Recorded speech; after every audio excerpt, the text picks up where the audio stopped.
Welcome back to the channel. I've been reading some comments on my last video and I agree with a lot of the things the comments have said. One of the things that is being questioned is why reuse the current cylinder? Isn't it damaged? And I think the answer is the cylinder could be reused. I can still see cross-hatching on the areas that got scraped, so I think dimensionally it's sound. However, I will be pulling the cylinder all the way off the bike and taking a look, very closely inspecting to make sure the cylinder can be reused.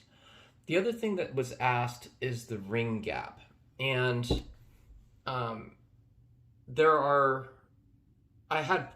thought there was problems on my first attempt at doing a piston ring gapping, and I thought I made it too big. So I was very hesitant on the second piston, which also failed, by the way. So on this third attempt on this Yamanashi piston, I will be gapping the ring. So I'll go through that procedure to the best of my ability, realizing this is the only second time I've done it. So I might get it wrong again, or maybe I got it right the first time. Either way, I'll follow kind of the instructions that are already on the web, but I'll do it myself and I'll show you that procedure. The other question has to do with assembly lube or gear oil or gear grease, I guess, versus using oil. I agree with the comment, I'll use oil this next time in assembling the piston and cylinder. I don't think that was a problem because I've used both on one of the piston cylinder assemblies. I used grease, on the other I used oil. Both of them failed again, so that should at least address that concern. The final thing that was mentioned is use of throttle on the first, say, 50 miles, less than 50%. I actually have a pretty soft braking schedule. What I like to do is 10 miles at 35 miles per hour max in fourth gear, 20 miles at 40 miles per hour max, 30 miles at 45 miles per hour max, etc., all the way up. Not sure if that's the best way to brake in. I know on the web there's either really soft, like I do it generally, or really hard, which means go wide open throttle pretty early on to set the piston rings. Either way, I can try it either direction. I haven't decided on this last go what I'm gonna do, but we'll take it from there. So for this next breakdown, I'm going to go ahead and disassemble a lot of the plastic that I left on the bike. I just wanted to see if you could do a field strip, tear the bike apart just a little bit with simple tools, take a look at the piston, pull the piston out, and it looks like you can do that with minimal amount of effort, about 30 minutes, which is great. However, if I'm going to pull the cylinder all the way off, I need to take some of the plastics off. So I'll guide through that process.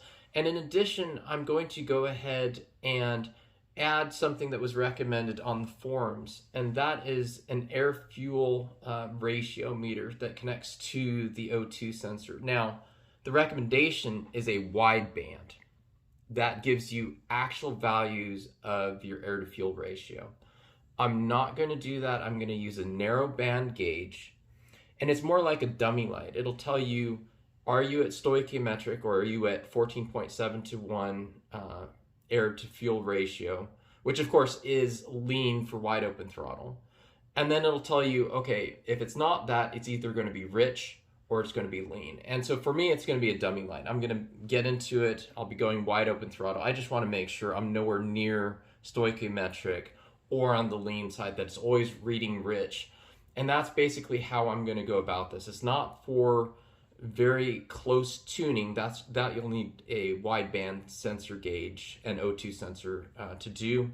However, I think this will give me enough to say, is the new fuel injector that I'm going to install giving enough fuel at the top RPM wide open throttle or not? If I really want to refine it, I'll get the wideband, but they are, in the $200 to $400 range, plus a bunch of different wiring. This unit that I've got, it's a COSO unit. It plugs right into the O2 sensor input and to the O2 sensor. I don't have to cut any wires or anything like that. So it's a good thing to go with. I'll show you the bike, and we'll start disassembling the plastic. I'll walk you through the installation of this little air-fuel ratio sensor, walk you through the new fuel injector installation. I'm going to start by removing this center rack. It has 3 Allen screws. Then I'm going to remove this center battery cover. There's a little tab back here. Be careful to not damage that. So what you do is you pop out the little catches on this side, then this side, and then slide this up and then move it out forward, and that should release that. I'm going to go ahead and remove this air filter cover, then this side piece here, and finally I'm going to remove this side piece here. I'm hoping I don't have to remove the muffler or the bash plate. I find this very first poppet right here the most difficult to get out. What I found is that you use the end of a Dremel, the back end that goes into the Dremel itself. You push in the little center portion like that. And then what I like doing is I actually like reaching under here. Instead of trying to pick at the actual poppet, just raise up this piece of plastic here, and that just comes right out nicely. Putting it back is also a bit of a pain for this particular poppet in particular. So what you do is you reset this thing so the little head is out like that, and you'll put it in there. And then what I actually have to do is use the end of a hammer and actually press, not actually hammer it in, but press and get that thing to pop in.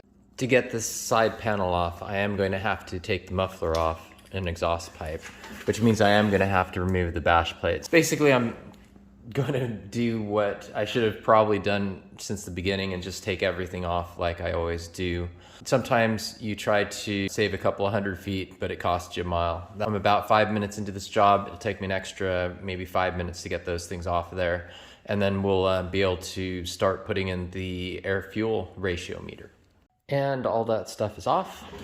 I'm going to go ahead and unplug the O2 sensor wire, which is right up here. That'll release this wire so I don't have to pull the O2 sensor out of the head. And then I'm just going to slide the head out, then the cylinder out. I am going to have to unscrew this guy right here, which has a little roller. I left it on because I was thinking about just slipping a new piston in, but I am going to have to unscrew that, pull the roller out. Here's the cylinder pulled out. I'll show you the worst part of the scraping. It's right here. You can definitely see there's some scraping, but at the same time you can see the cross boring pattern all the way through that scraping, which tells me there's really not much depth associated with that. Now, what's a bigger concern, and the reason that listening to people's comments actually does pay off, is this section right here. So this is where the aluminum of the piston melted and left a deposit on the cylinder wall. That could be a problem if I just popped a new piston in.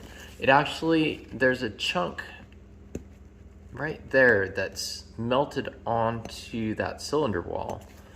Obviously it's above where the piston rings themselves go, but that can be a problem. So I'll see if I can pick at it with my finger, not using any sharp tools, and just see if I can get that to clean up. If so, this cylinder is good to go. If not, I'll grab the other Yamanashi cylinder and use that. But I think overall this one looks to be in fairly good shape. Again, you can see evidence of scraping there due to the piston going bad, but overall I think the cylinder's okay. After working at it for just a couple of seconds with the end of a plastic pen, that little piece of molten aluminum that was larger popped off, no problem.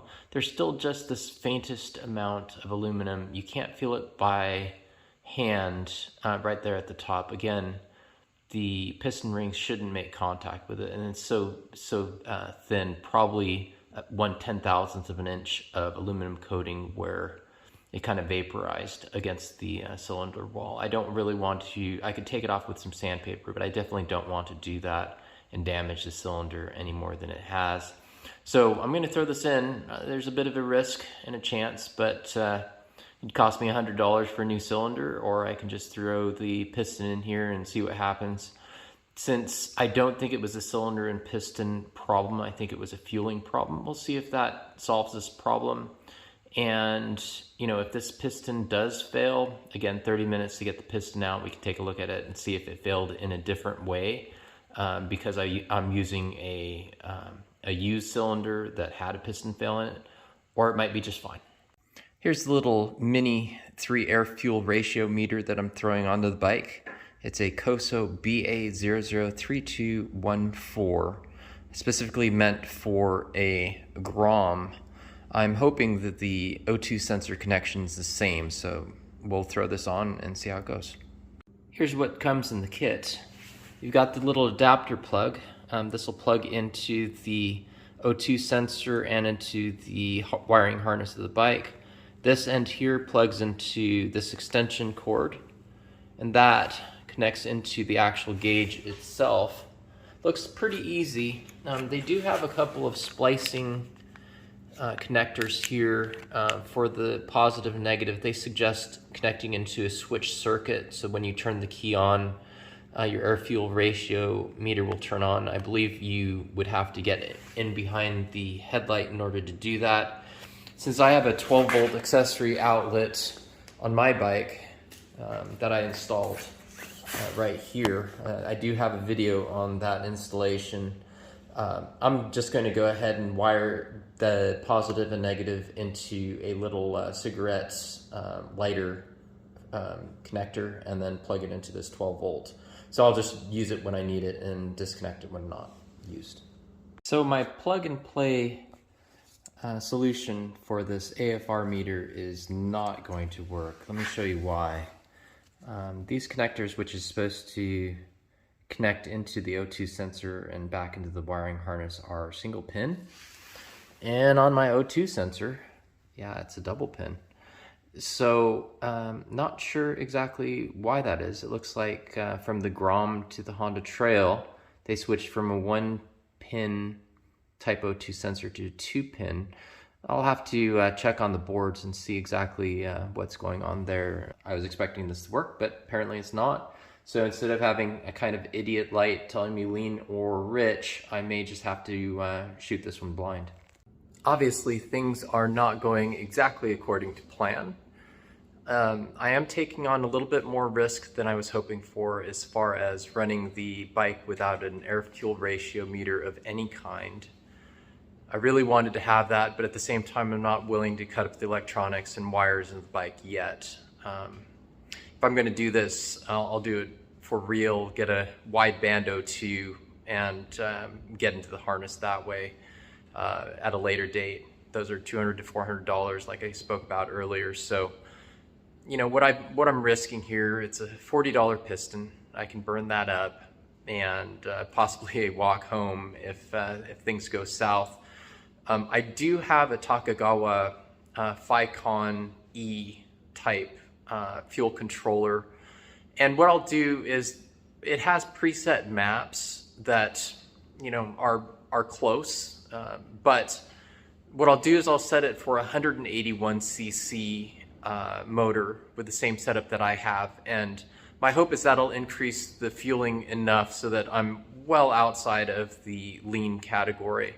And in fact, I should be at an air-fuel ratio of about 12.5 to 1 if they have it set up properly. I believe by that setup, I'll be pretty safe. It'll push 10% more fuel into the system with the new fuel injector, which is larger. My hope is the top end will be safe. We'll try it out. If it doesn't work, I can always come back 30 minutes later, take a look at the piston, see what's going on. So that's where we are. Next, I'll be looking at the piston rings and the cylinder, see what kind of fitment they have. Here's the Yamanashi piston. It's a 60 millimeter, as expected. Piston looks the same. Got a couple of circlips, wrist pin, and then the piston ring set. So I'm gonna go ahead and start trying to fit these in and see what they do. I'm gonna start here with the number 1 ring first. I'm gonna set this in, you can see the writing, I'm gonna set this in down into the back of the cylinder, which is the proper orientation for this ring. Okay, I've oiled the inside of that cylinder, and then I went ahead and put the first ring in. I'm going to go ahead and use my piston. I'm going to use that to kind of level the ring in the cylinder so everything's all squared up. There we go. And so you can see there's the ring in there, and you actually can see, if you look really close, that there is in fact a little gap between the two halves of the ring. So that is what we call the piston ring gap, and that's what I'm going to measure. I'm going to use a feeler gauge to go in there and see what that gap actually is.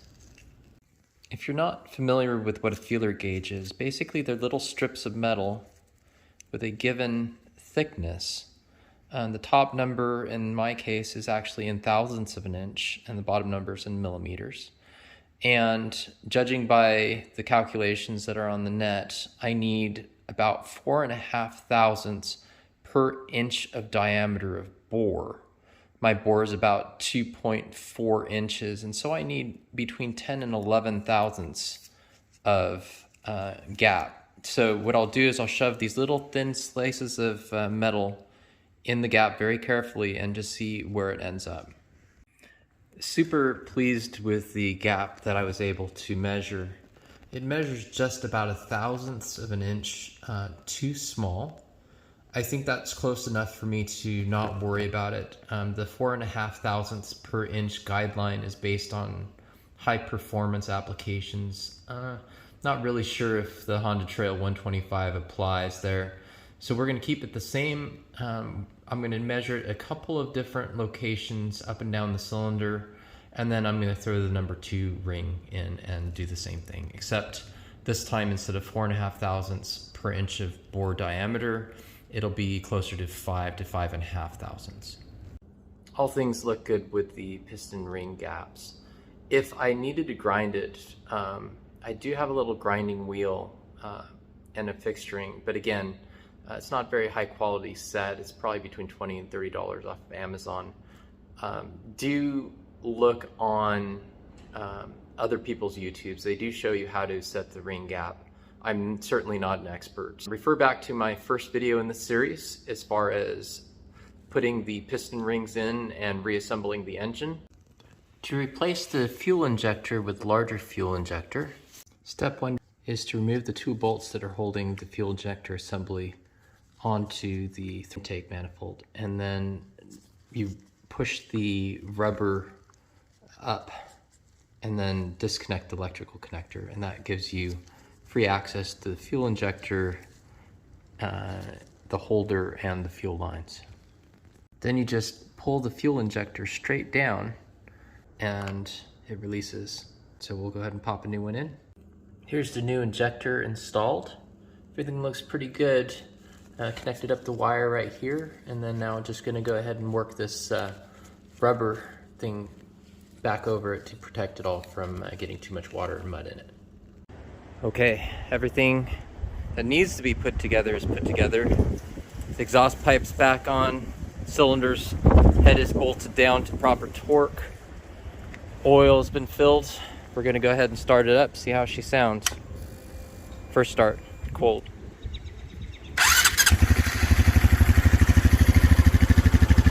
Also loaded up the new fuel map with 181cc Takagawa instead of the 164cc Yamanashi that I actually have.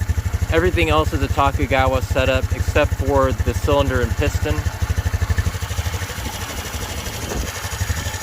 Sounds fine. Nice and smooth, no problem. I'll let this idle for about 5 minutes, just getting it all warmed up. Then I'll take it for a test drive and then slowly break in the piston.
broken into the motorcycle.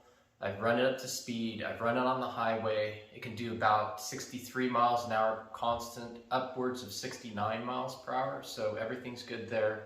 I'm definitely running rich, so there is still some room for improvement if I get a wideband air-fuel ratio meter and O2 sensor.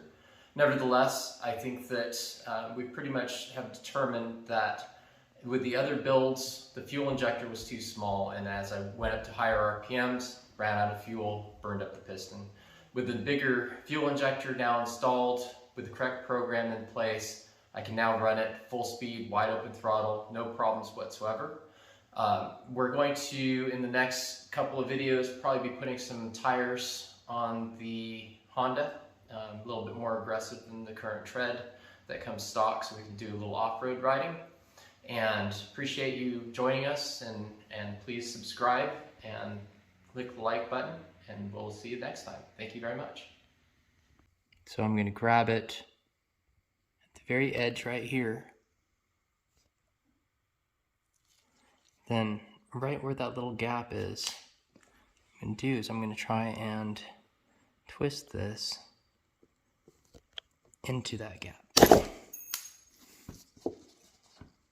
Okay, we're going to try that again. You could hear the ring go flying. That does happen. I do have extras. All right, we'll try this again. This time, hopefully, with a slight bit greater success. Okay.